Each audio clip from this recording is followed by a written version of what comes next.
Señor, gracias por tu amor, por tu palabra, porque nos has dado el día de hoy la oportunidad de acercarnos hasta ti. Y venimos así, necesitados, venimos expectantes de lo que tú quieras hablarnos, que, que sea un tiempo para tu gloria. Abre nuestro corazón, que tu palabra entre a lo profundo de nuestra vida y dé mucho fruto. En el nombre de Jesús, Señor, amén. Las semanas pasadas, los capítulos pasados que hemos estado viendo han sido predicaciones, han sido un texto muy duro. La semana pasada vimos este asunto del costo de ser un discípulo. La salvación es gratuita. Dios no te pide nada porque no hay nada que podamos dar para ser salvos. La salvación le pertenece al Señor y Él la otorga por gracia, gratuitamente. Solo debemos creer, es por fe. Pero una vez que hemos sido creyentes, una vez que somos ya salvos, ser un discípulo tiene un costo. Y ese costo, veíamos la semana pasada, puede ser tu familia. Nadie que ame a padre o que ame a madre, hijos, hermanos o esposo más que a mí, dice, no puede ser mi discípulo. No es que Dios te rechaza, es que no se puede. Es como no puedes caminar en el agua y en la tierra al mismo tiempo. Físicamente es imposible amar algo por encima del Señor y ser su discípulo. Lo mismo dijo de los bienes y lo mismo dijo incluso de tu propia vida. Nadie que quiera ser su discípulo puede caminar sin tomar la cruz y seguirle. A veces en la iglesia tratamos de evitar ese tipo de mensajes porque tememos que alguien que está recién llegando diga, no, pues no, la neta mejor me voy. Esto está muy difícil y mejor me voy.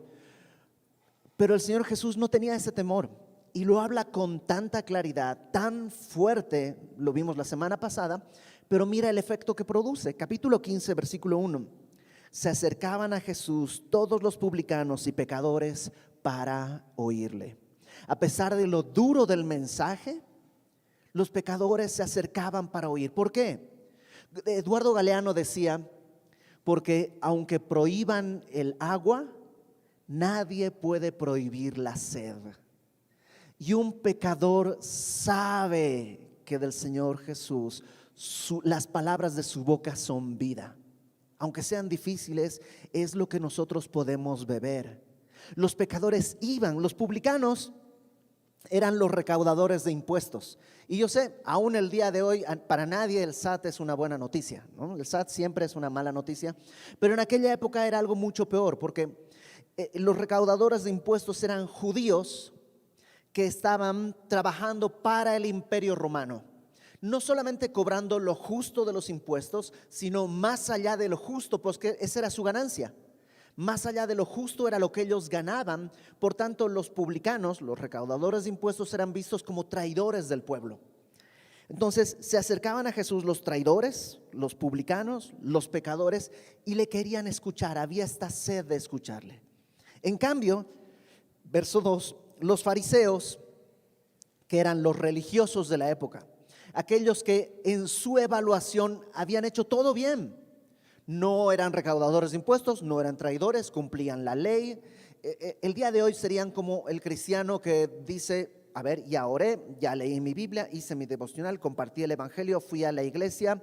Es más, ni vi la final por estar en la iglesia para que veas que muero a mí mismo. O sea, el fariseo es ese, el que tenía eso en tanta estima, pero se había olvidado de cosas más importantes. Todo eso lo hemos estado viendo las semanas pasadas.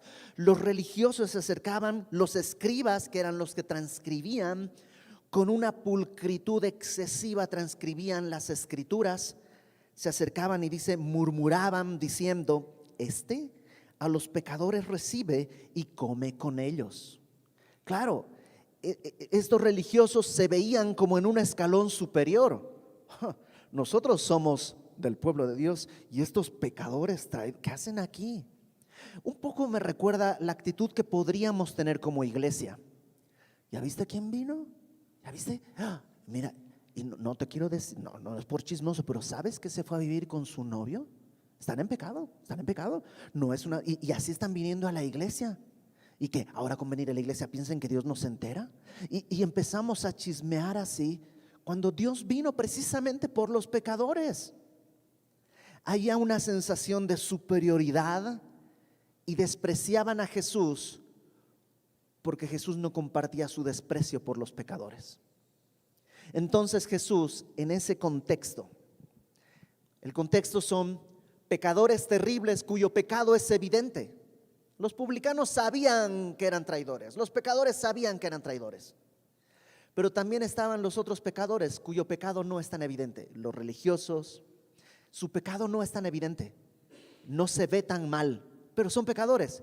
No lo admiten, pero lo son, tanto como los otros, solo que no lo pueden sacar a la luz. Ese es el contexto y Jesús dice, versículo 3, entonces Él les refirió esta parábola. Hace algunos años, cuando te digo que el pastor Héctor predicó esto, me acuerdo que él decía, no son 3 parábolas. En este capítulo vamos a ver 3 parábolas, la de la oveja perdida, la de la moneda perdida y la que se conoce, la del hijo pródigo. Pero no son 3 parábolas. Jesús dice aquí, les refirió esta parábola. En vez de 3 parábolas, es una parábola en 3 partes, como una trilogía. Ahora que las historias, las películas salen así en 3 partes y todo, esta es una trilogía. Y es una parábola que tiene 3 enfoques. Y cada enfoque nos revela un ángulo distinto, pero la historia es la misma. Una parábola es una historia cuyo mensaje está atrás. La parábola es simbólica. Todos los elementos son simbólicos, aunque tenemos que tener cuidado de no tratar de encontrar una exactitud en cada elemento, porque si no la parábola pierde todo su sentido. Es un mensaje profundo y claro, pero en el fondo. Entonces, vamos a ver esta primera parte de la parábola que se conoce como la parábola de la oveja perdida. Déjame leer el versículo 4.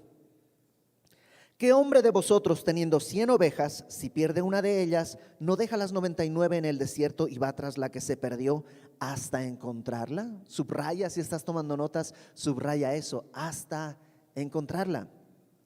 Y cuando la encuentra, la pone sobre sus hombros gozoso, y al llegar a casa reúne a sus amigos y vecinos diciéndoles, gozaos conmigo, porque he encontrado mi oveja que se había perdido.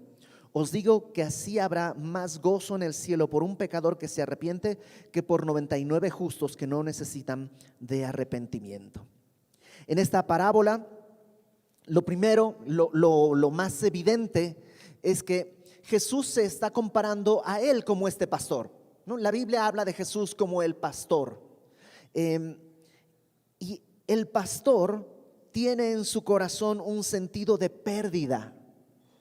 Dios tiene en su corazón un sentido de pérdida por aquel que le ha abandonado o por aquel que no ha venido.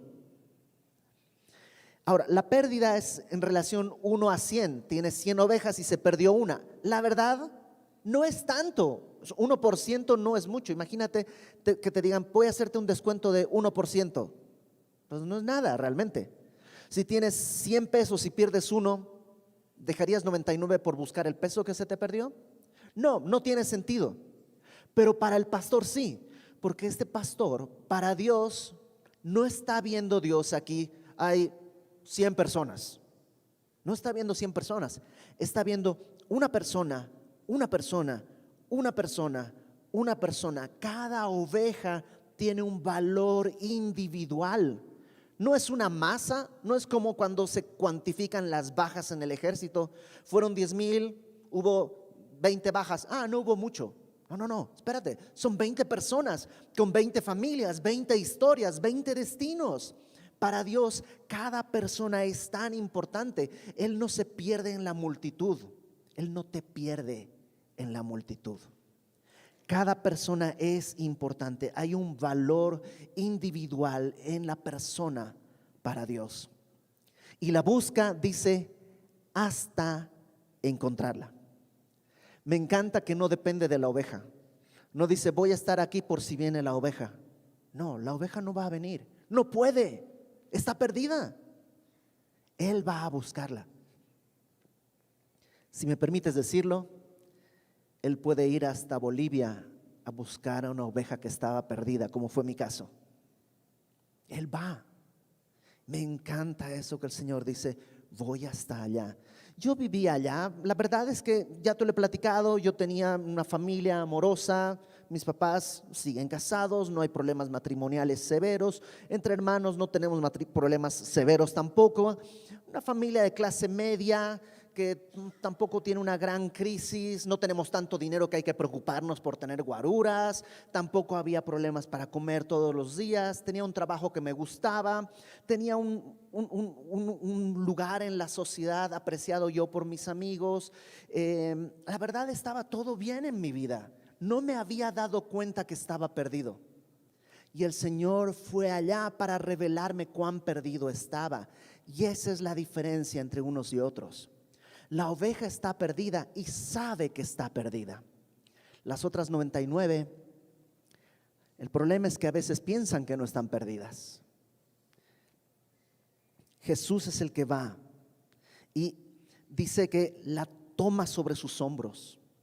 Algunos, no sé si has oído esta idea de que el pastor le quebraba la pata a la oveja. Sinceramente no creo que sea cierto. A ninguna persona en su sano juicio le quebraría la pata a una oveja nomás para que se esté quieta. O sea, no pasa así. Y en todo caso Dios no es así. Probablemente simplemente está diciendo que la pone sobre sus hombros. La oveja no sabe ni caminar, está asustada y Él la carga y la lleva gozoso. Dios me trajo así. Él se gozó al salvarme, no por lo que yo valía para la sociedad, sino porque para Él yo era de alguna manera importante. Mi vida le importó. Y cuando llego a casa, dice, le reúne a sus vecinos y dice, gócense conmigo. Esa idea me encanta. Es como que cuando nació mi hija, ¿no? Mi primera publicación de Facebook fue: préstenme cachetes porque no alcanzo a sonreír o sea, necesito más cachetes, ya no aguanto. Es como el gozo es tan grande que necesito que alguien sonría conmigo. Y el Señor Jesús dice esto, el pastor reúne a todos, gócense conmigo, he encontrado mi oveja. No me encontré una oveja, era mía. Era mía desde el principio. Antes de nacer el Señor nos escogió. Era mi oveja. Estaba perdida, sí, pero era mía. Y yo la voy a buscar hasta encontrarla. Así habrá más gozo en el cielo por un pecador que se arrepiente que por 99 justos que no necesitan de arrepentimiento. Ok, no existen 99 justos que no necesitan de arrepentimiento. Es una forma de hablar entre aquel que sabe que está perdido y los 99 que piensan que están bien. Es como cuando el Señor Jesús dijo que el doctor no vino por los sanos, sino por los enfermos. No hay nadie sano. Espiritualmente todos estamos enfermos, pero es una manera de explicarlo. Aquel que se entiende como perdido versus aquellos que se entienden como que no están perdidos.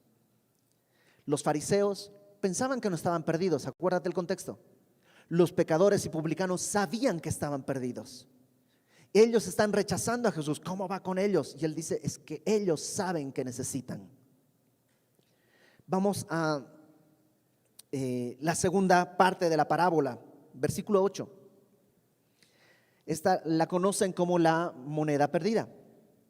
¿Qué mujer que tiene 10 dracmas, si pierde una dracma, no enciende la lámpara, barre la casa y busca con diligencia hasta encontrarla? Una vez más aparece esa frase.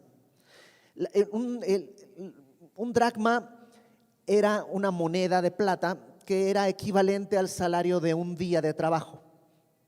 Entonces, no era un monto extremo.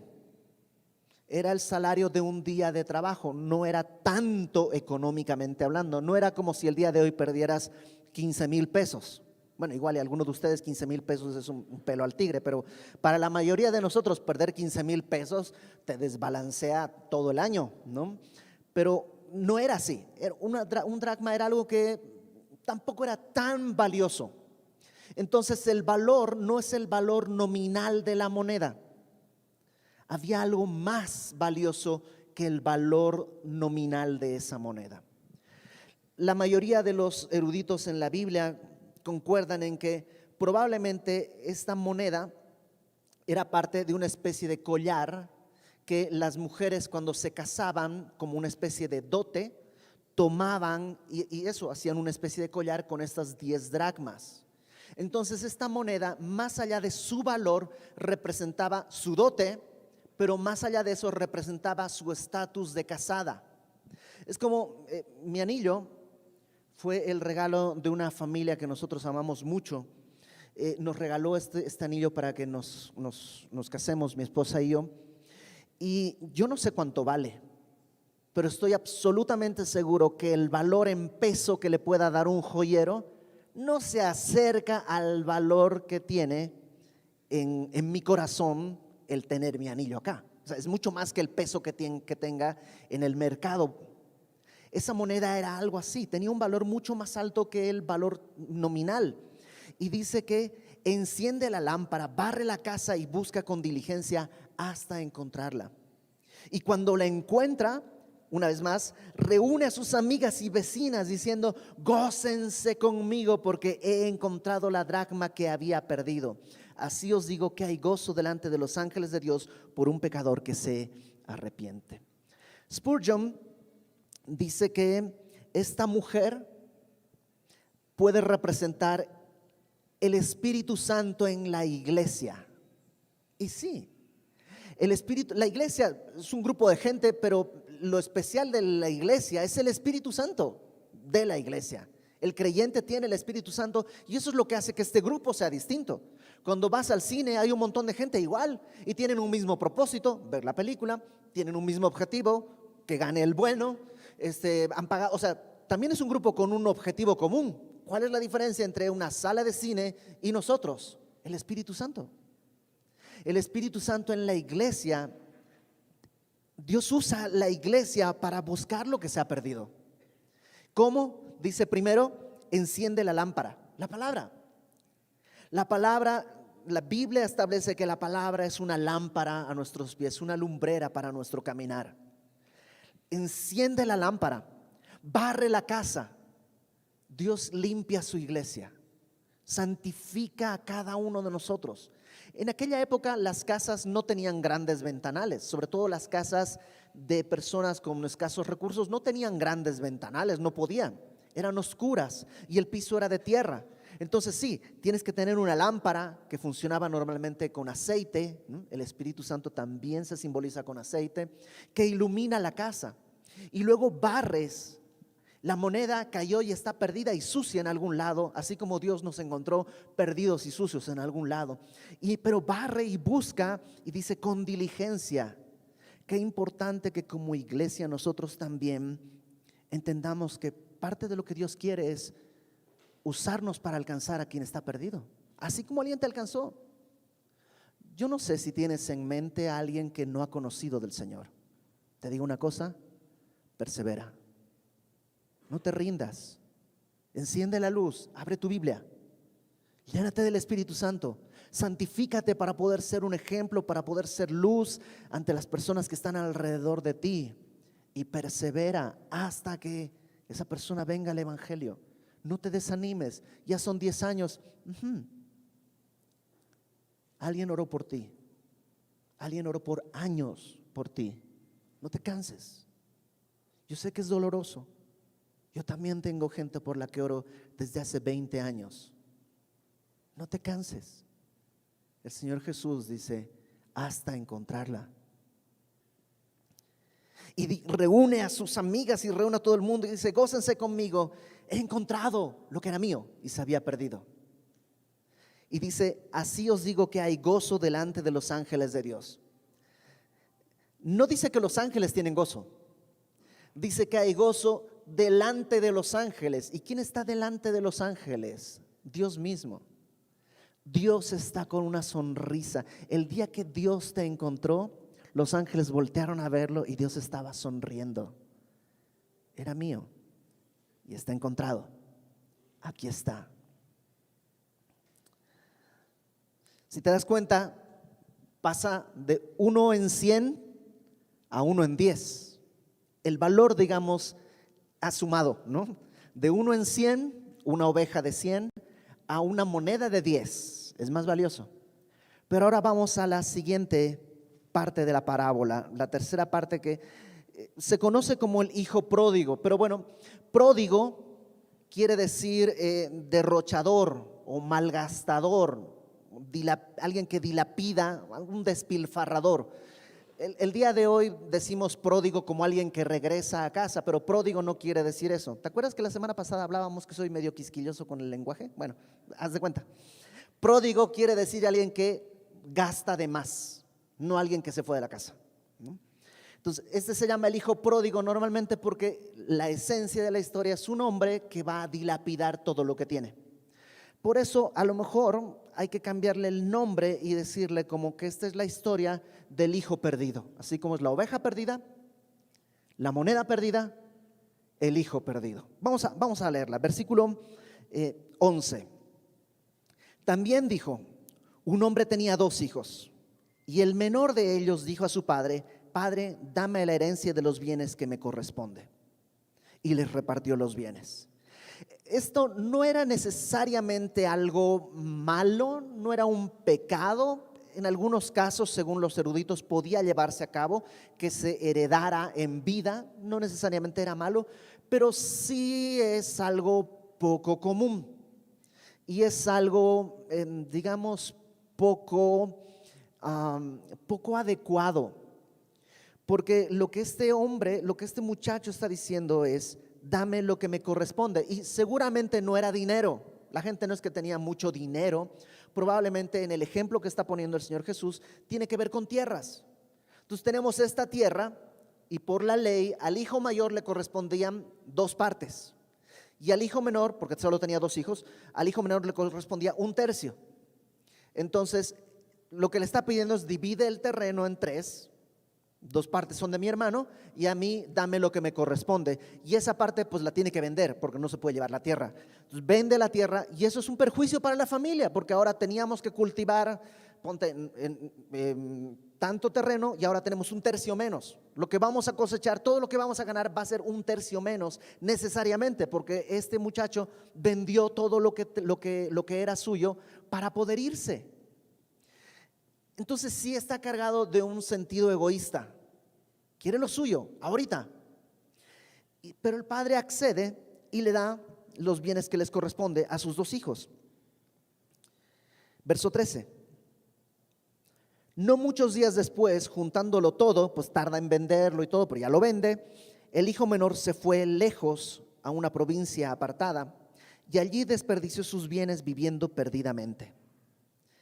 Interesante que vivir perdidamente no necesariamente es vivir inmoralmente. Tú podrías no vivir inmoralmente, tener todo un código moral y ético y cívico, y podrías incluso hacer obras de beneficencia y todo eso, pero vivir fuera de la casa del Padre es vivir perdidamente. Vivir fuera de la casa del Padre, aun si te fueras 100 metros, ya es vivir en una provincia apartada. Ya estás lejos de la casa de donde Dios te tenía. No es donde tú tenías que estar. Y vas a ver la espiral descendente que empieza a tomar este muchacho. Empezó a vivir perdidamente, desperdició sus bienes. Y cuando todo lo hubo malgastado, claro, ni siquiera fue sabio como para guardar un poco por si mis negocios no funcionan. Tal vez ni hizo negocios, solo lo malgastó. Y cuando todo lo hubo malgastado, vino una gran hambre en aquella provincia y comenzó a faltarle. ¿Estás de acuerdo que la hambruna que viene no es culpa de este muchacho? Este muchacho fue una víctima, pero vino sobre toda la tierra. El problema es que muchos estaban previstos para este tiempo, pero él no tiene nada, ni siquiera familia. Él ahora está solo y nadie ni lo puede contratar porque todos están en crisis. No hay nadie que tenga una buena estabilidad económica como para ayudarle. Ahora él está desperdiciado todo, la situación es difícil y empeora más porque dice verso 15, fue y se arrimó a uno de los ciudadanos de aquella tierra. La palabra arrimar es una buena traducción, ¿no? Porque es tal cual, así como suena, fue y se arrimó. De hecho, en griego es como colarse. Se coló con un cuate. Y como dice el dicho popular, el muerto y el arrimado a los 3 días apesta. Bueno, tal cual, lo aguantó ahí a los 3 días y luego lo mandó a su hacienda. ¿Sabes qué? ¿Sabes? Vete a mi hacienda porque ya aquí en la casa, pues como que no. Y lo mandó, dice, a una hacienda para que apacentase los cerdos. Ojo, es que este hombre no es de su pueblo. Este hombre es de aquella tierra, no es de su familia, es un hombre del mundo. Y ahora está apacentando cerdos. Para un judío apacentar cerdos era terrible. No sé exactamente, pero probablemente el día de hoy sería como que te toque criar ratas. No ratas de laboratorio que son blancas y bonitas, sino ratas de estas de alcantarilla. Es algo, pues no es socialmente no está bien, ¿no? Y si te das cuenta, este hombre comienza pensando: soy el dueño de 1/3 de todo esto, denme lo mío, lo que me corresponde. Y empieza a vivir lejos, perdidamente, se acaba el dinero, viene la hambruna y la hambruna lo lleva a cuidar cerdos, ya no tiene la dignidad de un judío y ahora va a querer comer, dice en el versículo 16, y deseaba llenar su vientre de las algarrobas que comían los cerdos, pero nadie le daba. Ahora quiere comer comida de animales. Las algarrobas son comidas nutritivas, tienen demasiado porcentaje de azúcar, pero tienen un porcentaje de nutrientes, pero se usan para forraje, son para dar de comer a los animales. Y eso es lo que él quiere ahora. Cómo su dignidad ha ido cayendo. Te digo una cosa, el pecado hace eso en nosotros. El pecado te roba la dignidad que Dios tenía para ti. Dios te creó a su imagen y semejanza. No eres un animal evolucionado como plantea la filosofía, porque no podemos llamarle ciencia, la filosofía naturalista. Para la filosofía naturalista, la diferencia entre una amiba y tú es tiempo, un poco de calor, y ya. Para Dios no. Tú no eres un animal evolucionado, eres una persona creada con un propósito, con un objetivo, a imagen de Dios. Yo trabajé varios años de barman y de músico en un bar, y yo recuerdo cómo, yo no era cristiano en aquella época, y recuerdo cómo veía entrar a las 11 de la noche al gerente del banco del pueblo venía en un coche último modelo y entraba todo perfumado y elegante, y a las 4 de la mañana nos tocaba recogerlo del piso del baño, vomitado entero, y ver que alguien se lo lleve. Y yo recuerdo pensar, ¿cómo puede alguien caer a este punto? ¿Qué pasó con su dignidad? El pecado te arrebata. ¿Eso es lo que hace el pecado? Por supuesto, para este hombre, él se está divirtiendo. No sabe que está perdido. El pecado nos hace eso. Pero fíjate lo que pasa con este muchacho, versículo 17. Y volviendo en sí. Es como que se había salido de sí, ¿no? Ya no es él. Y sí, cuando tú vives en pecado, no eres tú. No es lo que Dios pretendía de ti. Eres esta imagen triste de alguien esclavizado por el pecado. ¿Nunca te has puesto a pensar en la época que vivías antes de Cristo? A veces por algunas cosas como que a mí me vienen esos flashazos, ¿no? Como que me acuerdo y yo solito ahí me pongo rojo de vergüenza de cómo era posible. Ay, Dios, o sea, ¿cómo podría regresar el tiempo y no haberme callado, no haber hablado, no haber dicho? ¡Ay, qué oso, qué terrible! Ajá, no estabas tú, no estabas en ti. Pero cuando el Señor vino, dice Pablo que pudimos ver la gloria de Dios en la faz de Jesucristo. Cuando ese velo fue quitado de nuestros ojos, vuelves a ti mismo, vuelves a tus cabales. Y él se da cuenta. Él pensaba, soy dueño de una tercera parte, soy un hombre exitoso, tengo mucho. Y ahora vuelve en sí y dice, ¿cuántos jornaleros en casa de mi padre tienen abundancia de pan y yo aquí perezco de hambre? Me levantaré e iré a mi padre y le diré, Padre, he pecado contra el cielo y contra ti, ya no soy digno de ser llamado tu hijo, hazme como uno de tus jornaleros. Eso es lo que la Biblia le llama confesión. Confesar, la palabra quiere decir hablar lo mismo, ¿no? Es como, pongámonos de acuerdo, esta imagen, esto es color rojo. Oye, pero yo lo veo como fuchsia. Bueno, pues nos estamos poniendo de acuerdo y ahora va a ser rojo. Ah, pero para mí es medio gris. Bueno, pero nos estamos poniendo, esto se llama rojo. Eso es confesar, ponernos de acuerdo.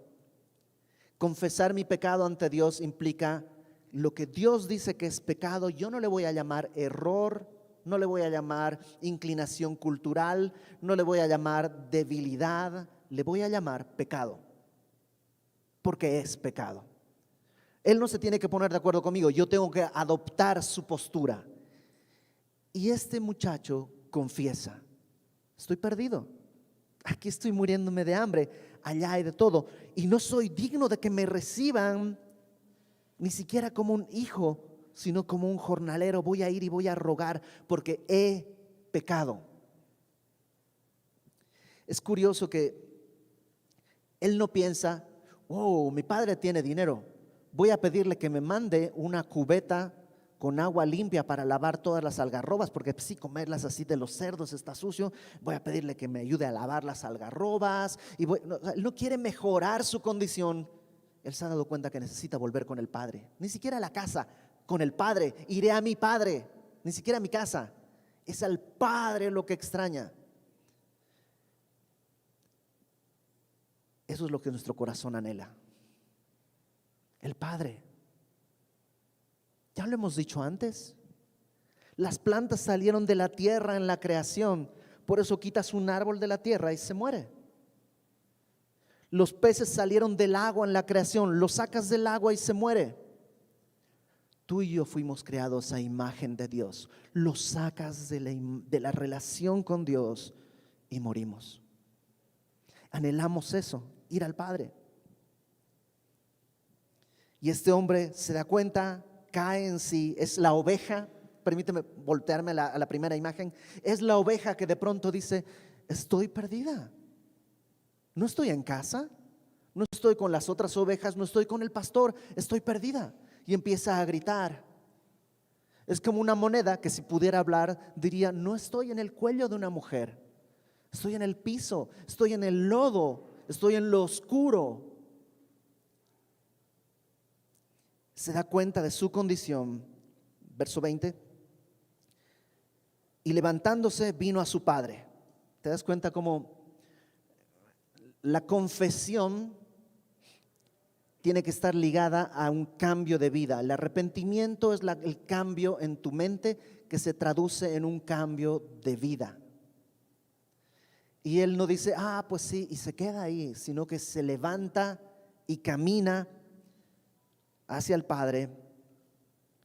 Dice, levantándose vino a su padre, y cuando aún estaba lejos, lo vio su padre y fue movido a misericordia.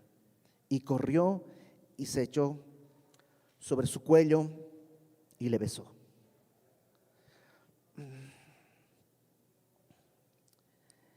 En las dos escenas anteriores, el pastor sale por la oveja y la mujer barre todo y va a buscar su moneda. En esta historia no, pero no es que no lo está buscando. Más adelante vamos a ver que al padre dice, lo encontré. Oye, pero no saliste a buscarlo. Sí, claro. Es que si yo salía a hablar con él en su necesidad, él no iba a querer regresar.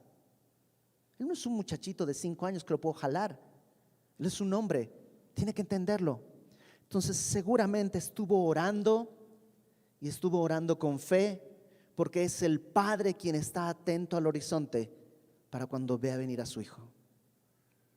Es el padre que está mirando el momento en el que vea la silueta de su hijo acercarse. Y dice, fue movido a misericordia. Y corrió y se echó sobre su cuello y le besó. Dice Barclay que en la cultura judía del primer siglo era vergonzoso para un hombre adulto correr, que correr era de niños. Los hombres adultos no corrían, eso era vergonzoso, porque además tu misma ropa no era adecuada, tenías unas túnicas, o sea, no puedes correr. Para poder correr tienes como que levantar la falda, era vergonzoso. Pero a este hombre no le importa. No le importa eso, sale y se echa en el cuello de su hijo. ¿Por qué? Acompáñame a Deuteronomio, por favor, capítulo 21. Deuteronomio 21, versículo 18. Esto es la ley. Deuteronomio 21, 18 dice: si alguno tuviere un hijo contumaz quiere decir terco, como el de la historia. Si alguno tuviera un hijo contumaz y rebelde, que no obedeciere a la voz de su padre ni a la voz de su madre, y habiéndole castigado no les obedeciere, entonces lo tomarán su padre y su madre y lo sacarán ante los ancianos de su ciudad y a la puerta del lugar donde viva, y dirán los ancianos de la ciudad: este nuestro hijo es contumaz y rebelde, no obedece a nuestra voz, es glotón y borracho, y es el hijo pródigo, ¿no? Entonces todos los hombres de la ciudad lo apedrearán y morirá, y así quitarás el mal de en medio de ti, y todo Israel oirá y temerá. Este hombre, de alguna manera, es como si se lanzara sobre su hijo, porque sabe que lo que merece es la muerte, merece ser apedreado. Es como si se lanzara sobre él diciendo: si le van a tirar piedras, primero sobre mí. Y está yendo a protegerlo.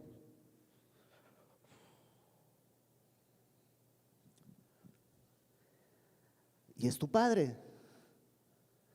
Y Jesús vino y extendió los brazos y fue crucificado, porque tú y yo merecíamos la muerte. Y se deshonró, porque tú y yo merecíamos la muerte, y nada lo detuvo. Corrió y se lanzó a tu cuello y te besó. Y el hijo le dijo: Padre, he pecado contra el cielo y contra ti, ya no soy digno de ser llamado tu hijo. Tal cual lo había dicho, porque pudo el hijo haber decirle: oh papá, no te preocupes, te perdono, sí, no pasa nada, entiendo que los papás se equivocan, pero yo en mi magnificencia puedo perdonar. Pudo haber hecho eso, pero sabes que él ya había vuelto en sí. Él sabía quién era. Yo soy la oveja perdida, yo soy la moneda, te está tirada en algún lado. Tú eres el que salió a buscarme, tú eres el que trae la luz, tú eres el que hizo todo. Y le dice lo que había planeado. Es correcta su actitud. He pecado contra el cielo y contra ti, ya no soy digno de ser llamado tu hijo. Pero no le dice lo del versículo 19. El versículo 19 él tenía planeado decirlo: ya no soy digno de ser llamado tu hijo, hazme como uno de tus jornaleros. Estaba tal vez por decirle, cuando el papá le dice a sus siervos: sacad el mejor vestido y vestidle. Está por decirle: no merezco ser, y el padre dice: traigan un vestido. Tal vez este hombre venía desnudo o venía en harapos, y le traen un vestido, y no un vestido cualquiera, el mejor vestido. ¿Te acuerdas de José y lo que se llaman su túnica de colores, que en realidad es como de mangas largas? La idea es que la gente de clases sociales elevadas tenía mangas largas, porque las mangas largas no te permiten hacer trabajos manuales. Entonces eran mangas largas para que demostraras que tú no eres uno que hace trabajos manuales. Eso era de los esclavos. Y le traen un vestido así. Tú eres de la casa, eres de la familia. Le dan un anillo. Y cuando Dios te encontró, lo primero que te hizo, dice Pablo, fue vestirte con su justicia. Nosotros, dice la palabra, que nuestras mejores obras son trapos de inmundicia, pero el Señor nos viste con una nueva justicia. Pablo en Efesios 1 también dice que Dios nos ha dado las arras de su espíritu. Arras es eso, es como un adelanto. En griego, anillo de compromiso es arrabón. Es como que Dios, en el momento en el que tú creíste, te dio un anillo de compromiso. Es su promesa de venir por ti y llevarte a su casa. Todavía no estamos con Él, pero tienes el Espíritu Santo como ese arrabón, como ese anillo de compromiso en el que dice, vamos a casarnos. O sea, ya tienes esposo. Entonces le pone el anillo, le pone los vestidos, le pone el anillo y luego dice, calzado en sus pies. Los esclavos andaban descalzos, los hombres libres no. Y le está haciendo libre.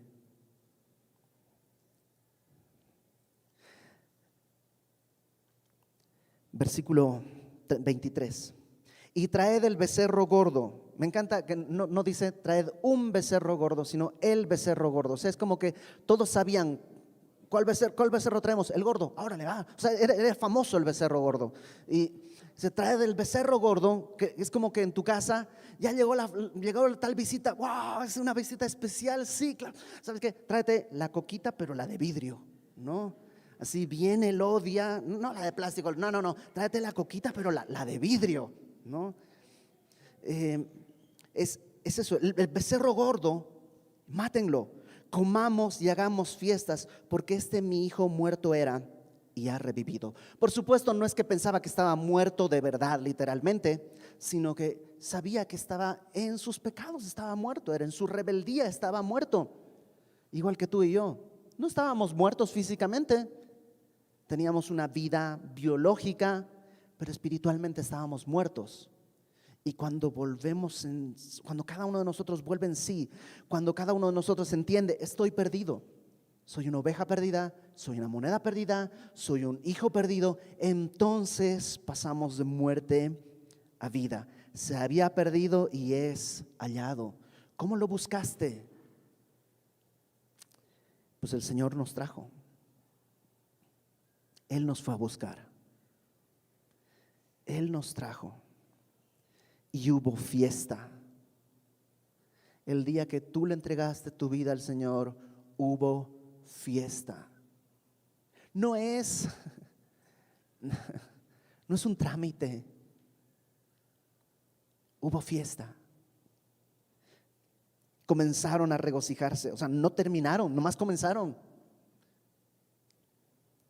Y su hijo mayor estaba en el campo.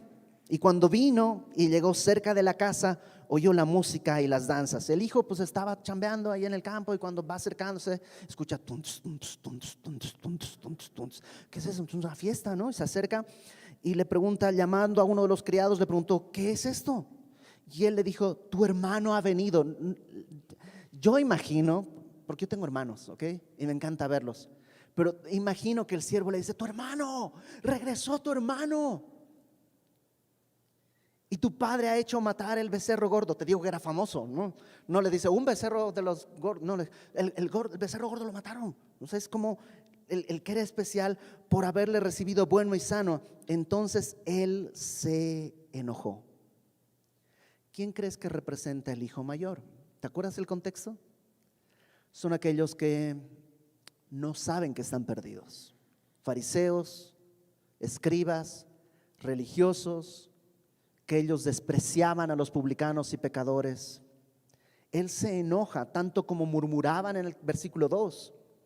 Se enoja y no quería entrar. Ese es su berrinche. No voy a entrar, no voy a comer, no, aquí estoy. Y salió su padre y le rogaba que entrase. Porque para el Padre es tan amado el uno como el otro, porque los dos son pecadores. Salió a buscar al que se perdió y salió a buscar al que está perdido sin saberlo, y le rogaba que entrase. Mas él, respondiendo, dijo al padre, he aquí tantos años te sirvo. La palabra servir ahí viene de doulos, que es como esclavo. Por eso algunas versiones traducen, William Hendrickson traduce esta porción como tantos años que te sirvo como esclavo. Y es así como, caramba, o sea, ¿no servías para la familia? ¿Servías como esclavo? A lo mejor te acordarás de en tus años adolescentes cuando, ay papá, todo el tiempo quieres o que estudie o que haga. Y dices, pero es para ti. Tú vas a necesitar esos estudios. pero nos sentíamos esclavos, ¿no? Sí, ¿quieres que me bañe y que me lave los dientes? ¿Y quieres que soy tu esclavo o qué? Bueno, tal vez ustedes no eran así, yo era peor. Pero así es este muchacho. Nada más presta atención en cómo se ve a sí mismo. Tantos años te sirvo, no habiéndote desobedecido jamás. Ah, caramba, este cuate era una perita en dulce, nunca desobedecía. Nunca me has dado ni un cabrito para gozarme con mis amigos. Pero cuando vino tu hijo, ni siquiera mi hermano, yo no lo conozco. Cuando vino tu hijo, que ha consumido tus bienes con rameras, has hecho matar para él el becerro gordo. Te digo que tenían una fijación con el becerro gordo. Lo cual tampoco es cierto. A mí no me has dado nada. Partimos la herencia. A ti te tocaron 2/3. Ahí están, son tuyos. Pero él no lo ve. Él no ve nada. Él se siente esclavo de su padre. Él entonces le dijo: hijo, wow.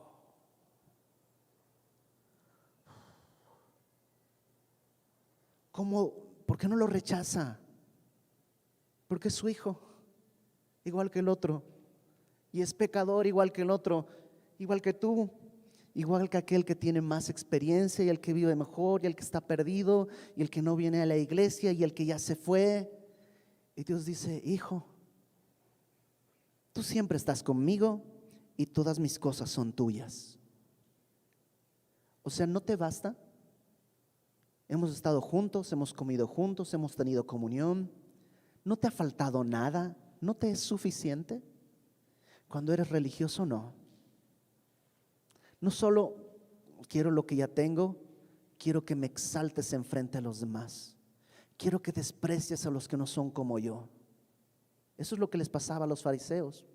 Ni siquiera había este anhelo de decir: bueno, soy fariseo, me encantaría que estos publicanos fuesen fariseos como yo. No, ellos quieren que los desechen.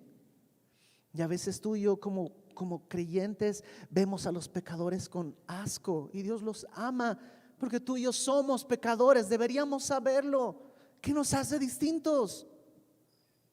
Los dos heredamos. Ellos lo desperdiciaron, pero no, yo me siento esclavo. De todos modos, todo era del Padre. Todo lo hemos recibido de Él. Verso 32 dice: mas era necesario hacer fiesta. Era necesario. Para el Padre, cuando te recibió, era necesario hacer fiesta y regocijarnos, porque tu hermano, ¿no te encanta? Él le dice: tu hijo regresa, y él dice: tu hermano era muerto y ha revivido, se había perdido y es hallado. Y Jesús no da una moraleja, como que pum, cierra ahí el tema y empieza otra historia, capítulo 16. ¿Por qué no cierra con una moraleja? Yo creo porque tú y yo tenemos que meditar en esto, y el Espíritu Santo nos tiene que llevar a cada uno de nosotros a donde tiene que llevarnos. Tú sabes lo que Dios te dijo. Solo déjame proponerte algunas cosas que creo no tenemos que olvidar. Número 1, en el corazón de Dios hay un sentimiento de pérdida cuando tú no estás. No me refiero cuando faltas a la iglesia, cuando no estás con Él. Hay un sentimiento de pérdida por aquellos que no han venido al Evangelio. No le da igual. Aunque sea 1 de 100, Él no está viendo 1 céntimo, Él está viendo 1 de 100 que quiere tener. Cuando ve 1 de 10, no es el valor nominal, no es lo que puedes ganar en una. Te das cuenta que las personas las puedes de alguna manera calificar en valor. ¿Cuánto vale Messi? ¿Y cuánto va a valer dentro de 30 años? Ya no va a valer lo mismo. Tiene un valor su vida. Por lo que se puede obtener de él, hay un valor. Pero Dios no está viendo eso. En esa escala, pues probablemente tú y yo no valemos lo que vale un futbolista el día de hoy. Pero ante Dios es otra cosa. Ante Dios somos una moneda de un collar de su esposa. Es muy distinto. el valor es mucho más alto. ¿Cómo se puede tasar eso? ¿En qué moneda se calcula? O mucho peor, cuando va de uno de 100 a uno de 10 a uno de 2. ¿Cuánto vale un hijo? Porque al final de cuentas una oveja la puedes sustituir. Incluso puedes decir, bueno, mira, vamos a comprar un perro en vez de esa oveja para que nos ayude a cuidar. Puede ser. Una moneda, pues al final lo que van, conseguimos otra y la ponemos en el collar y de alguna manera se puede hacer eso. Pero ¿cómo sustituyes un hijo? ¿Cómo haces? ¿Cuánto vale? Y para Dios, cada persona que no va a estar levantando las manos delante del trono es un hijo que no está. Y Dios quiere encontrarlo. Y si tú has estado viviendo apartado, Dios no quiere parar hasta encontrarte. En su corazón hay una pérdida por cada mano que no está levantada adorándole. Y lo único que necesitamos es reconocer que estamos perdidos, ya sea por torpeza, como una oveja. Algunos nos extraviamos porque no somos torpes, no sabíamos vivir. Otros por descuido, como la moneda. Algunos papás no nos enseñaron a vivir en el evangelio. No fue tu culpa. Te extraviaron porque no te enseñaron cómo hacerlo. No fue tu culpa tal vez. Algunos por torpeza, otros por descuido y algunos otros por necedad. Algunos, sabiendo y conociendo la verdad, decidieron irse de casa. No importa, para todos hay una sola solución: arrepentimiento ante Dios.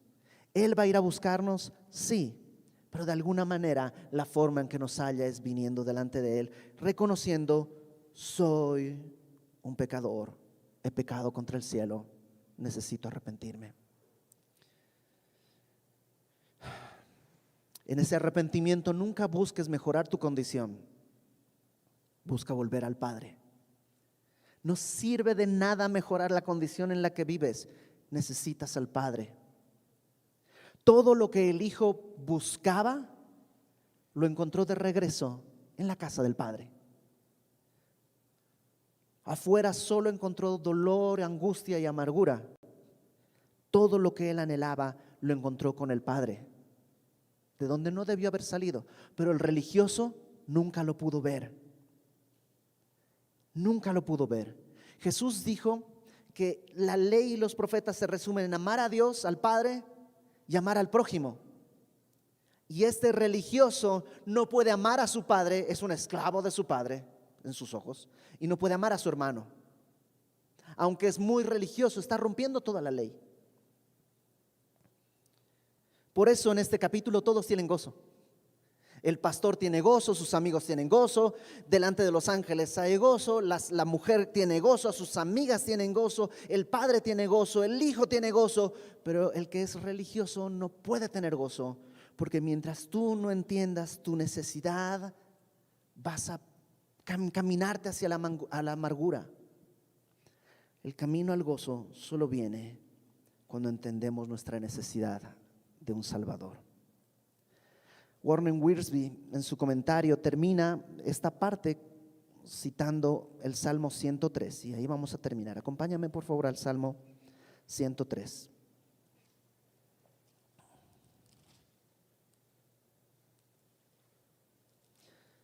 Salmo 103, versículo 10. Dice: no ha hecho con nosotros conforme a nuestras iniquidades, ni nos ha pagado conforme a nuestros pecados. Sí, mereceríamos ser apedreados por contumaces y rebeldes, pero no lo ha hecho así. Porque como la altura de los cielos sobre la tierra, engrandeció su misericordia sobre los que le temen. Cuanto está lejos el oriente del occidente, hizo alejar de nosotros nuestras rebeliones. Como el Padre se compadece de los hijos, se compadece Jehová de los que le temen, porque Él conoce nuestra condición, se acuerda que somos polvo. Entonces yo no sé dónde estás, pero Dios quiere encontrarte. Yo no sé si tú piensas, yo ya sé todo y soy religioso, o tú piensas, soy el peor del mundo, merecería morir. A los dos Dios les ama y quiere encontrarte. Señor, gracias por venir a buscarnos, por agacharte hasta donde estamos y buscarnos. Extiende tu mano, danos tu espíritu para que podamos clamar como esa oveja en el desierto, clamar porque tú vengas por nosotros. Enciende la luz a nuestros ojos para poder ser encontrados como esa moneda. Llámanos, haznos volver en nuestro cabal sentido, haznos volver sensatos para darnos cuenta que lejos de ti estamos perdidos, como pudo ver este hijo. Y que como iglesia no despreciemos a quienes no te han conocido como hacen los religiosos, sino llenos de tu espíritu podamos salir a buscar a los que tú estás llamando hasta encontrarles. Tú conoces en nuestro corazón, Señor, por quien hemos estado orando tantos años, tanto tiempo. Tú conoces si nos hemos cansado de orar. Perdónanos y ayúdanos a perseverar hasta que tú les encuentres, hasta que sus manos estén levantadas en alabanza delante de ti, hasta que sus rodillas se doblen delante de ti, hasta que sus lenguas confiesen que tú eres el Señor. Antes que tú regreses y se acabe este tiempo, ayúdanos a perseverar. Gracias, Padre, por tu amor, ese amor que es inefable, que no podemos describir, pero que hemos vivido. En el nombre de Jesús, Señor, nos ponemos en tus manos. Amén.